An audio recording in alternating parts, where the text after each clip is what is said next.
turning in.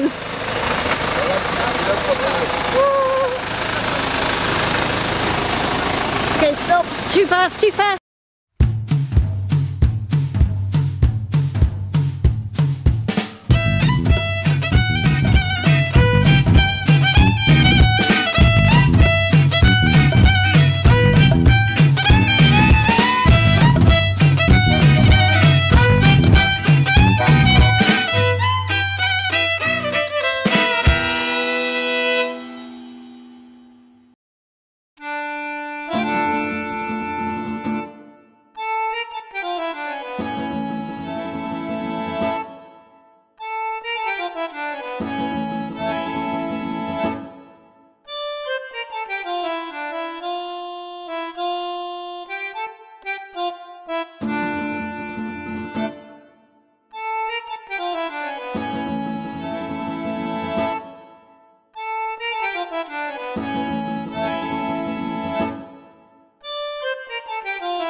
With an outdoor temperature of -14, I can't imagine it was far off that inside the van last night.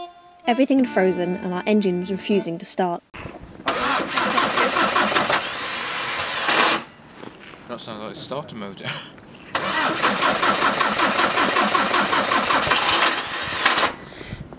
Thankfully, a local came by and saw us struggling and tried to jump-start us with his 4x4. The trouble is, our van battery requires a lot of charge when it's totally dead, and it usually takes about 20 minutes for it to be able to start up again. Unfortunately, as kind as he was to offer assistance, Italians aren't generally known for their patience, and he soon left. Luckily, Emily and Sean's van started with little hesitation, so they took over where he left off.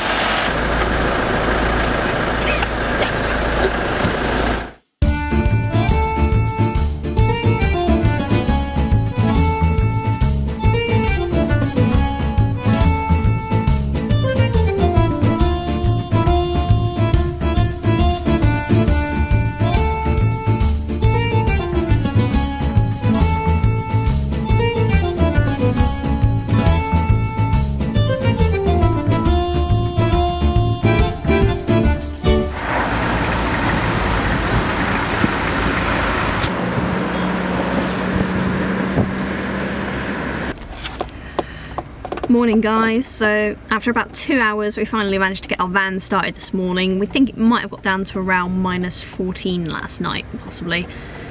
We had a bit of help from an Italian couple who came up and tried to jump start the van, but unfortunately that didn't do it. We had to leave it running attached to our friend's van for about 20 minutes to charge the batteries enough to get it started. But we did have one of the most Italian conversations we've ever had. When I told them that our water bottles inside the van had frozen, they said, "Mamma mia!" I can't say that seriously. And the guy who was helping us, he had a prosthetic hand and it was actually in the shape of the Italian gesture, so that was a nice touch. We've just hit the road, but we got about 20 minutes down the road and now someone has driven into the side of our friend's van and knocked their gearbox loose, so they've lost all their gears apart from seconds. So they're just trying to get that fixed, and then maybe finally we'll be on the way to France. I know. So I'm on it.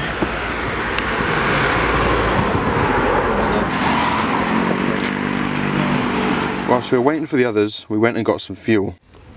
Unfortunately, we failed on our mission to not top up any fuel in Italy. It's okay, we only paid €1.40 for it. Hopefully that'll get us the rest of the way to France.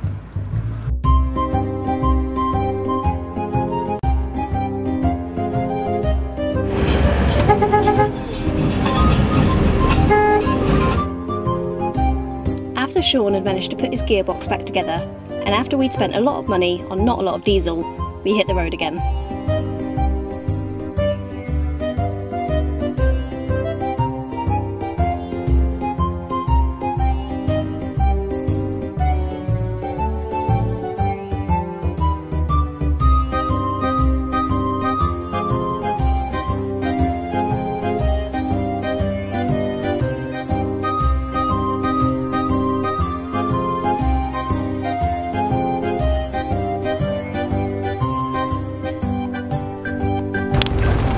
just when we thought we were out of the snow, we go around the corner and boom, we're straight back in it again.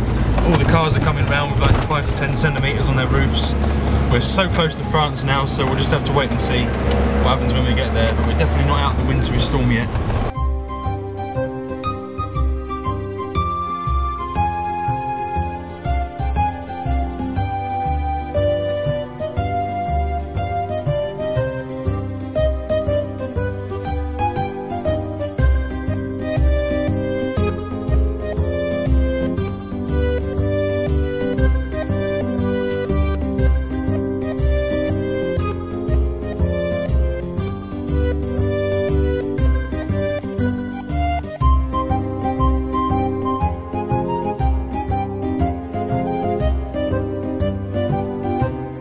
After a quick discussion at the border and a check for immigrants in the back of the van, we were allowed into France, where we took a detour along the promenade in Nice.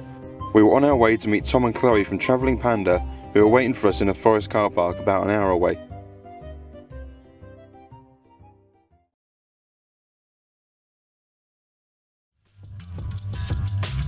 We were so tired from all the driving, but it had been so long since we'd met any other van lifers. We had a few drinks with Tom and Chloe, which soon turned into a lot of drinks and an all-nighter that none of us could really remember the next day.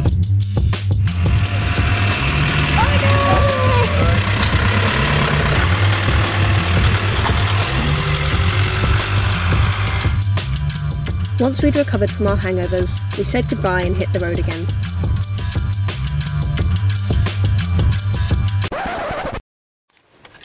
So we had a bit of a false start today. We went to go pick up our post from the post office, but it hasn't arrived yet.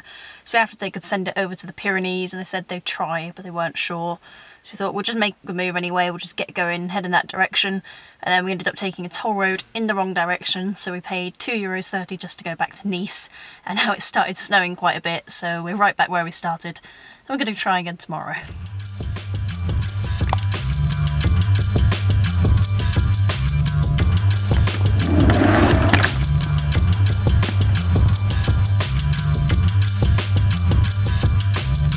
With another day disrupted by weather, Lucy took the opportunity to have a look inside Sean and Emily's van.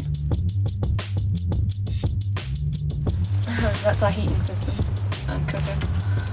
Our garden. I think it's a good job at the moment. Did you like our little bit of garden? None of it's smokable.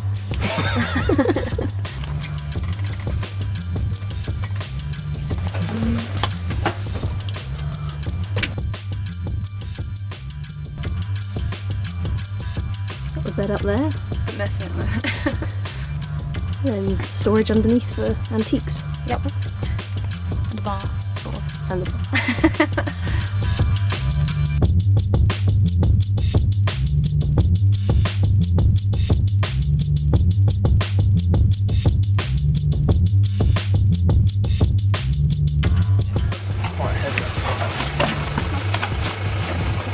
Where did you guys find that sign? I was just lying around in the middle of the field, so I had to go and get it. Don't know why I was there, but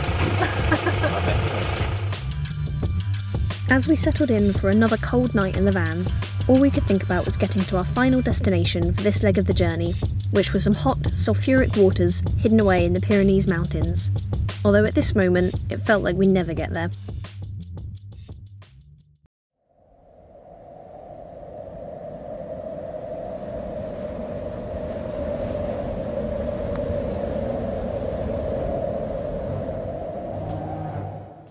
The very next morning we woke early to find a fresh blanket of snow surrounding us. It was now raining, causing the snow to turn to slush, and more worryingly causing the ground to become very slippery, as fresh rain hitting the ground was freezing instantly.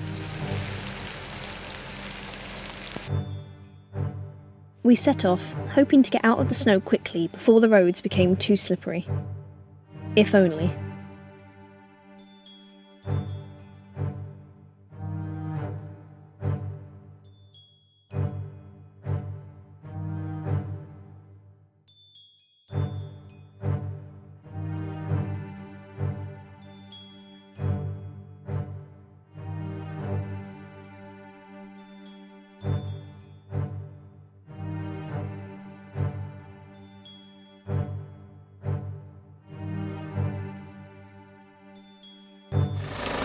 It's locking, it's slipping.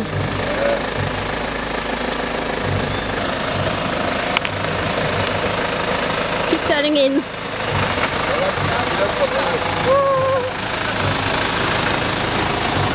Okay, stops. Too fast, too fast.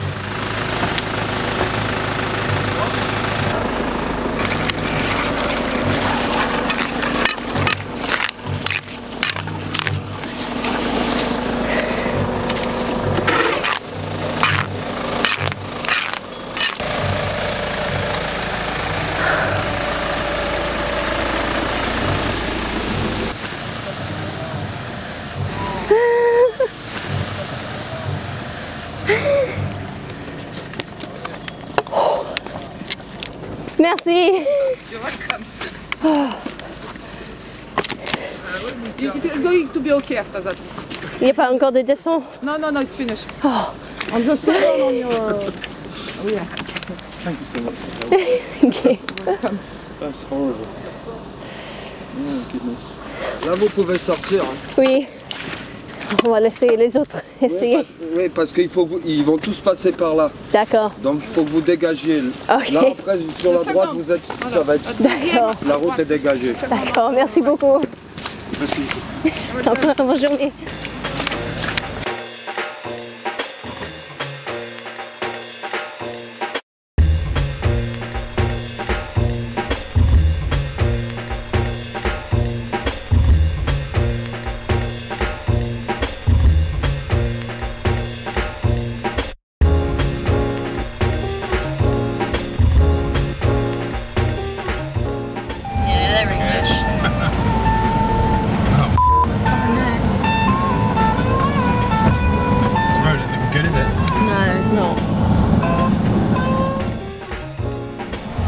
As you can see, there's an English couple up ahead causing problems. They're trying to get their trailer past a crashed van at the side of the road. There's not enough room for it. Don't really want to go up this hill, judging by the state of it. There's 2 cars crashed on it already, abandoned, and this thing can't get up there, so it's not looking good for us either.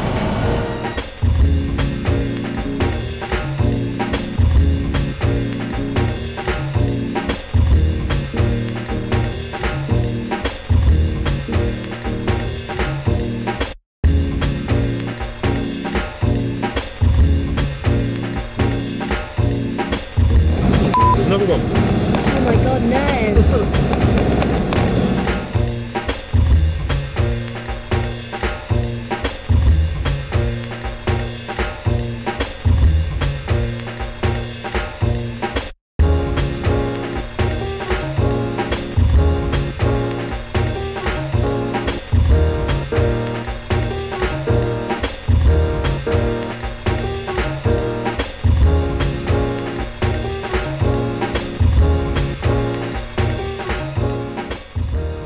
After driving for a while longer, the condition of Sean and Emily's wheel bearing became significantly worse, and they could no longer drive above 40 miles an hour. They insisted we keep driving and meet them at our rendezvous point later that evening. Reluctantly, we said goodbye and continued our journey.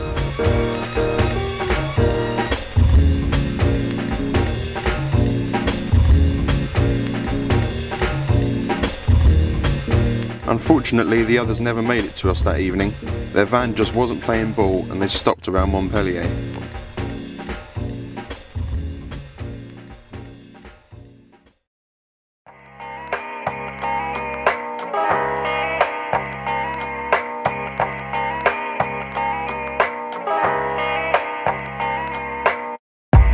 Okay, so we're finally on the last leg of our trip today, starting off in Kotor and Montenegro, heading up through Croatia, through Slovenia, across the north of Italy, and then through the south of France. And our last trip today is to the hot springs in the Pyrenees. The snow is finally melting today and the sun is out. It's made our trip really difficult this last week or so. We reckon we've done about 1,500 miles, but we've had to stop twice for the snow, so that's held us up a little bit. But we've got here in just over a week and a half, so I don't think that's too bad going. As we drove on, we were shocked by how many abandoned cars still lay at the side of the road, left over from the snow.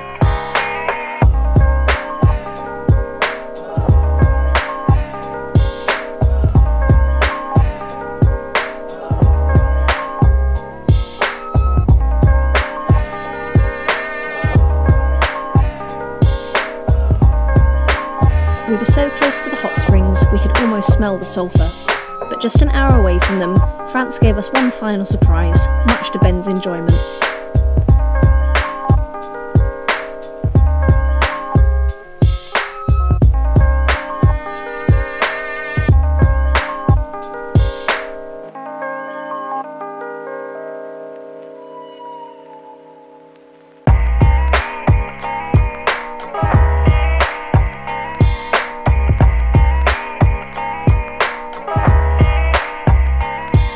We thought we'd escaped the traffic, but there was still more around the corner. People were trying all sorts to get out.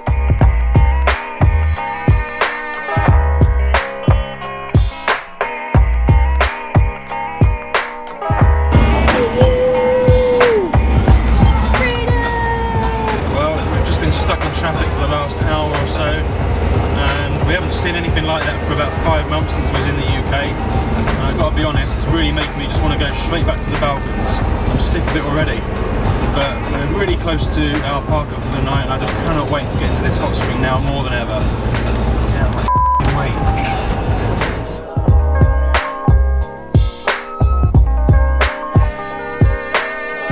Finally out of the traffic, we would complete the final leg of our epic journey across Europe. This journey has taken its toll on us as well as the van.